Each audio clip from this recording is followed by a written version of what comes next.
Hello everyone, this is me next bit in the robot arm development. Now, controlling this type of, I don't know, there must be somebody who invented this type of thing and there's a name for it, but well, this is an obvious thing to do. All my motors are down in the bottom of the screen. Let me just see if I can't get my mouse on there. Actually, I'm going to make a pointer, I think. Yeah. Right, anyways, the four motors are down at the bottom. Well, there's two are linked together, that's for this main arm, basically. But whatever angle each motor is at, so whether it's this outer one or one of the inner ones, the angle of the piece that's connected to it will be at the same angle as the motor. So if we move this motor, only this motor, which moves this arm here, none of these two don't change because we're not moving them motors, so they'll stay at this angle. It won't this won't rotate with this. It will stay at the angle, and that will stay at that angle. If I set that vertical, it will remain vertical. And so, because all my motors are at the bottom, there's a bit of complicated maths involved to add stops and limits. I'd rather put it into the actual processor. I thought I'd do it on the web page, because if I do it on the web page, then it's the computer controlling it that has all the CPU hogging maths working out thing. Anyways, let's get on. So if I'll just turn that off and I'll put my web page up. So basically what I've done is a web page with my arm on. You can see it here. There's a bottom page. This is where all my motors are, and if I was to move this, you'll see that these stay at the same angle. So if I move this, oh hang on, I need to go into it. I was looking at the wrong thing. So if I move this, basically you can see that the others two stay at the same angle. And if I try to move too far that way, I can't, because this stops on here. So that's written into the code. So if I now move this arm, so this where this stops and crashes against this piece, I can now move it further until it hits that piece. And this is done all on the main PC rather than inside the microcontroller.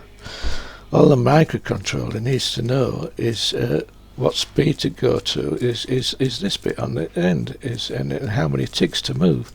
All I have to do is send that to the actual microcontroller, and I'm using an ESP 8266, so it's got Wi-Fi on, and I can put this web page onto the ESP 8266, I think.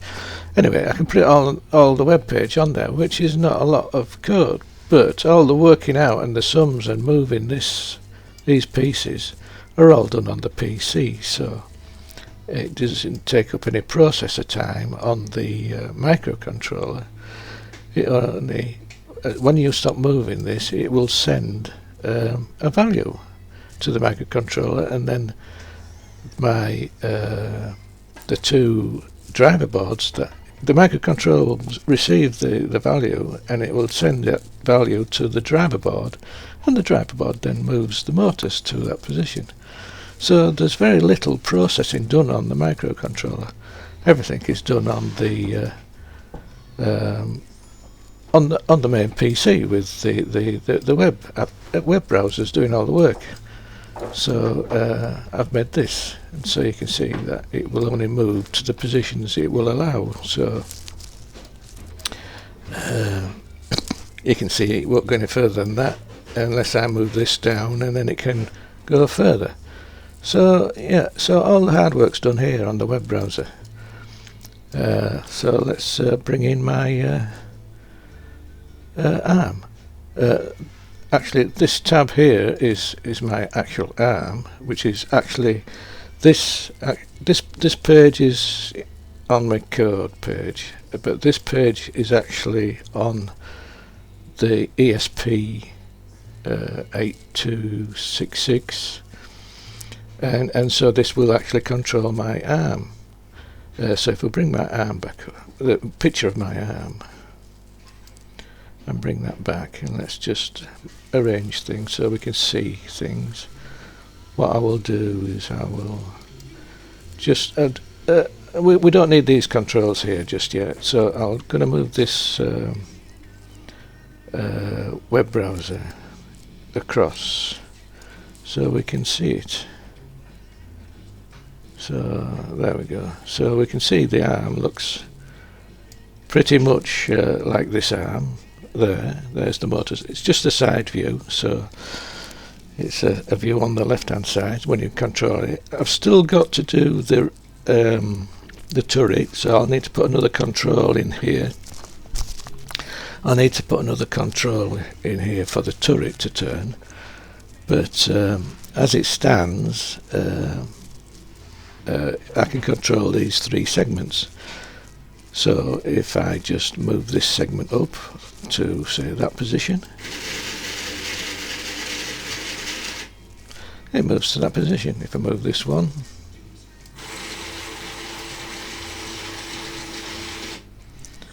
and if I move that one down,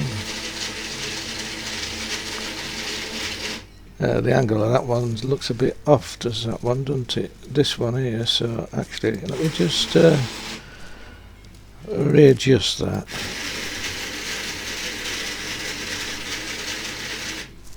I'll bring that down a touch. Right, so let's just tell it to go to 0. A bit further. No, that isn't vertical. What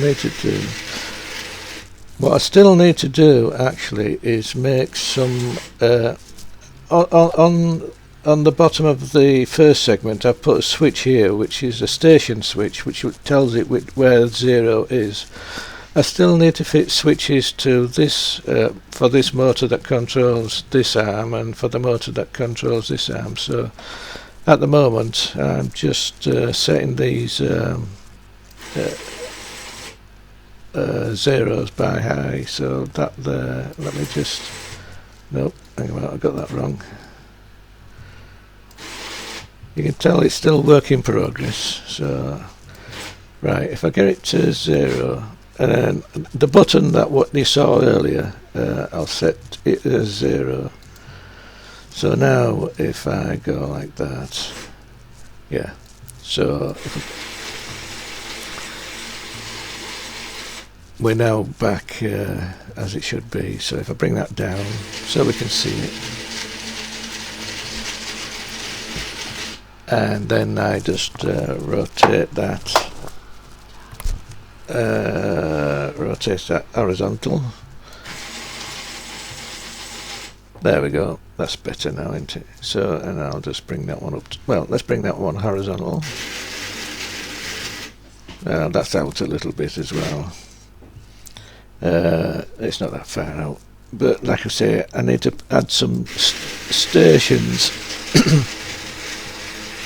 I need to add some stations to the next two sections, and let's just move that up and move this one down. Oh, we're out of shot there. Hang on, let's bring that in shot. Well, I'm out of shot on the video as well, so let's just bring that down. There we go. And move that back. Move that down. Let's move this up. Well, it'll only go as far as that, so you see that's why I put it on the web browser, so I know my limits.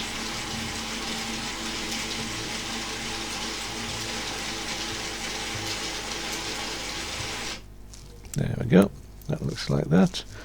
Go back up with this, and let's just bring that across.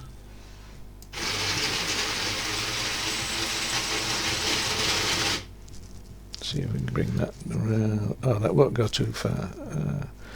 You see, that won't go down any further because of this bit. Let's move that back.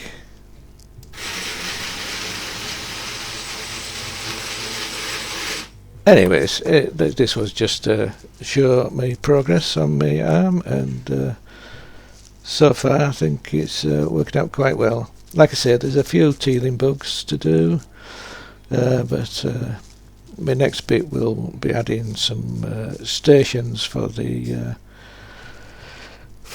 second section and the third section, and also I'll need to do a top view so that we can have the actual rotation of the turret. That's my next thing to do. So I hope you enjoyed that, and I hope you found it interesting.